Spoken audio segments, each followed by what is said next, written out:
মধ্যপ্রাচ্যে চলমান সামরিক সংঘাতে উত্তর আটলান্টিক জোট সরাসরি অংশ নিচ্ছে না বলে জানিয়েছে জোটের সামরিক কমিটির চেয়ারম্যান giuseppe ক্যাভো-ড্রাগন।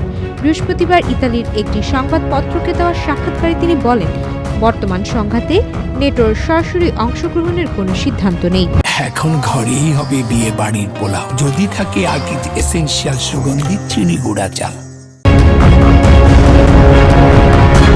ইতালির সংবাদপত্র লা রিপাবলিকাকে দেওয়া সাক্ষাৎকারে অ্যাডমিরাল ড্রাগন বলেন, মধ্যপ্রাচ্যের সংঘাত কতদিন চলতে পারে সে বিষয়ে এখনই কোনো অনুমান করা কঠিন। তার মতে, যুদ্ধক্ষেত্রে অর্জিত ফলাফলকে যুক্তরাষ্ট্র ও ইসরায়েল কিভাবে মূল্যায়ন করবে সেটি পরিস্থিতি নির্ধারণের বড় ভূমিকা রাখবে।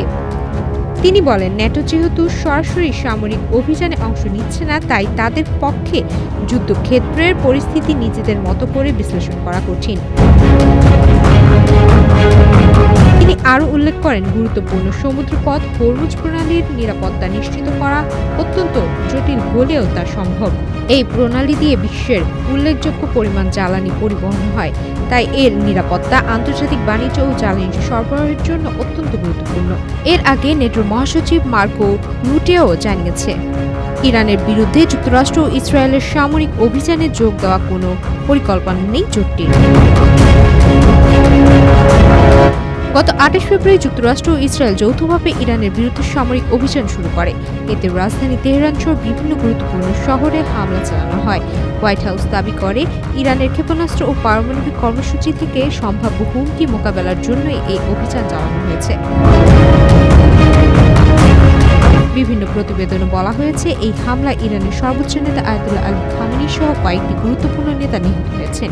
এর জবাবে ইরানের বিপ্লবী গার্ড বাহিনী পাল্টা হামলা চালিয়ে ইসরায়েলের বিভিন্ন স্থাপনা লক্ষ্য করে আঘাত হানে।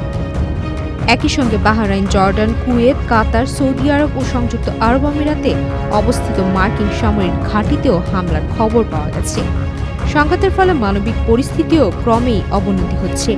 বিভিন্ন সূত্রে জানা গেছে, ইসরায়েলি ও মার্কিন হামলায় এখন পর্যন্ত ইরানে ১৩০০-এর বেশি মানুষ নিহত হয়েছে। একই সঙ্গে লেবাননেও ইসরায়েলি হামলায় ৬০০-এর বেশি মানুষের প্রাণহানি ঘটেছে বলে জানানো হয়েছে। সুমাইয়া মিতু, বাংলাদেশ প্রতিদিন।